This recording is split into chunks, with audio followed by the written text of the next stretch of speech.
Good evening. I'm John Batchelor. This is the John Batchelor Show. The economy chugging along about 2% or less. And why? Larry Kudlow of Kudlow Reports at CNBC and Kudlow Radio across the nation on the weekend joins me because in a spirited exchange with Jimmy Pethokoukis of AEI and Jared Bernstein, formerly of the Vice President's office in the Obama administration tonight, about a report from the San Francisco Fed. This sounds all very central bankish and extremely dry, but it's about the struggles, and we'll talk in detail about the struggles of the economy later in the show. The struggles, and the San Francisco Fed is identifying one major problem in the economy. That's higher taxes. Larry, a very good evening to you. Higher taxes, that would be all taxes advanced by the Obama administration these years, including the anticipation of higher taxes from Obamacare. Is that correct? Good evening, Larry. Good evening, John. Yes, that is correct. It was very interesting from the San Francisco Fed. What they're saying basically is over the next 3 years, the economy will grow by roughly 1% less because of rising taxes, which accounts for 90% of the 1% drop-off. So in round numbers, instead of growing at 2, what they're saying is it could have grown at 3, but it probably won't.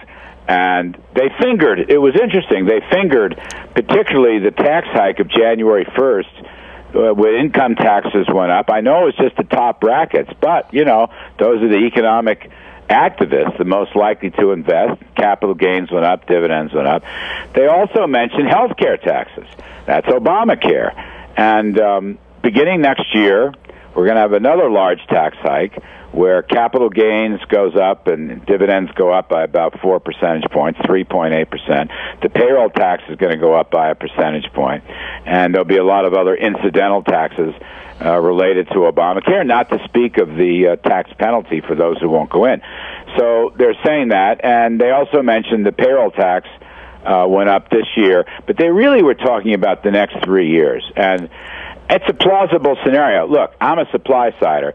I believe if you raise marginal tax rates, then you are going to get less growth. You tax something more, you get less of it. And I think that was the big mistake, not taxing the rich, not redistributing income, but growth.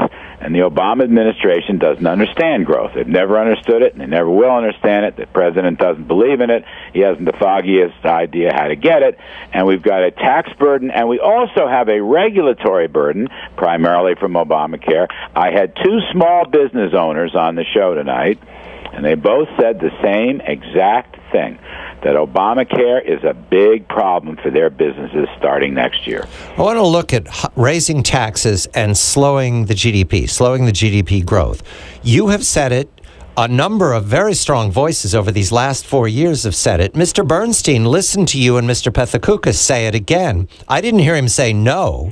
I haven't heard the Obama administration, any of the significant, sagacious voices, I'm thinking of one particular professor at Harvard right now, refute that higher taxes will slow growth.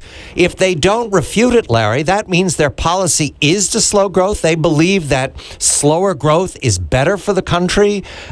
How do they explain that to the people who can't find jobs or who have low-paying jobs and can't move up?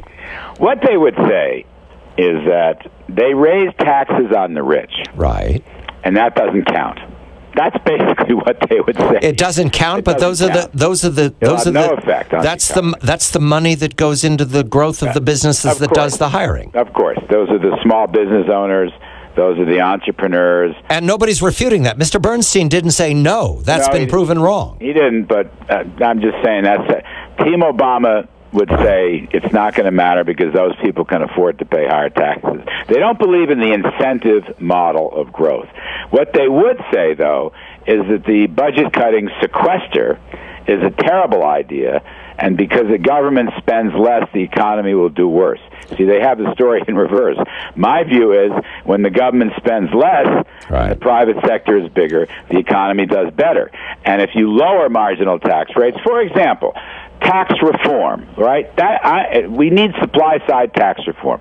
We need to lower rates across the board. Including corporate rates. Including corporate rates, including individual rates, including middle-class rates.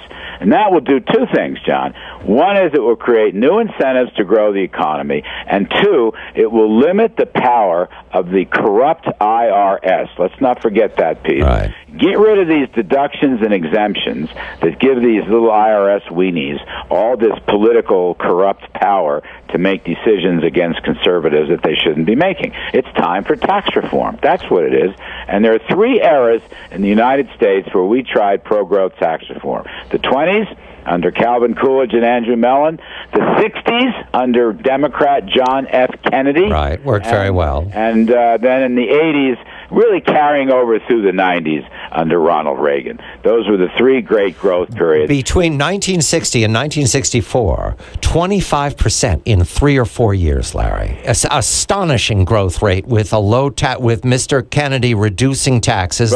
Yeah, actually, the whole period, actually from about 61 till 69. The economy grew by over 4%. And does Mr. Bernstein refute that? Does he say it didn't happen? Well, we didn't really get to that tonight. All right, now, Jared's a great friend of mine. Yeah, I understand. And, he's carrying a burden he didn't create. I understand that. And I think that if Jared had his druthers, I'm going to give him this because I know him very well. He would not be raising taxes right now. In fact, he would not raise taxes and he would not cut spending. So he's a Keynesian, but he would argue that the economy needs more stimulus. And I agree with that, John.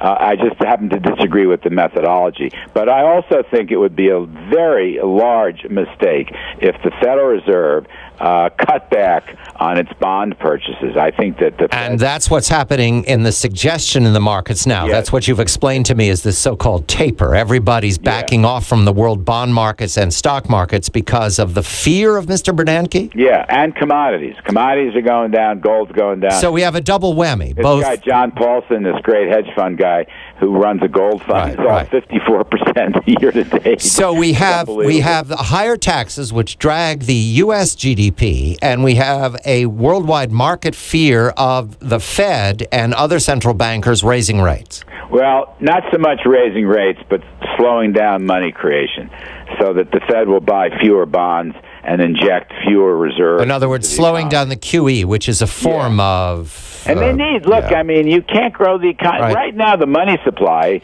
M2, is growing at only 4%, for heaven's sakes. That's very low, and the inflation rate is 1%. There is no inflation. I was wrong, and I admitted I was wrong. So this is no time for the Fed to start monkeying around. We're going to speak to Phil Izzo of the Wall Street Journal soon enough, but Larry, I want to just flag, are we seeing right now a combination of events that mean that we're here in the United States slowing again? Is that clear, or is that still foggy? It's a little foggy. Mm-hmm. It's a little foggy, and I think pretty much no matter how you slice the pie, whether you look at jobs or any other indicator, production, manufacturing, you're looking at a 2% economy, John. It's no different than it's been the past 4 years. You're looking at a 2% economy with a lot of corporate profits by businesses that don't have the confidence to invest in the future. They don't want to make long-term investments, which is really where you get your jobs from. And they're still anticipating unknowns from Obamacare later this year. Worried about Obamacare. They're worried about tax hikes. They're worried that we're not competitive globally on a tax basis. We have the highest corporate tax in the world. I mean, they're worried about all those. A lot of their money's overseas. Right. Really, a lot of their money's overseas. You know why? To escape the double taxation of profits. Larry Kudlow of Kudlow Reports at CNBC and Kudlow Radio on the weekend. We're going to turn to overseas next. We're going to talk about China. Xi Jinping, the leader of the Communist Party, meeting with the President Obama in California. However, some facts about China are important to establish here because this Chinese miracle is over. Right now, it's part of the rest of the economies of the world. Sluggishness and slumping are part of the story in China as well. I'm John Batchelor. This is the John Batchelor Show.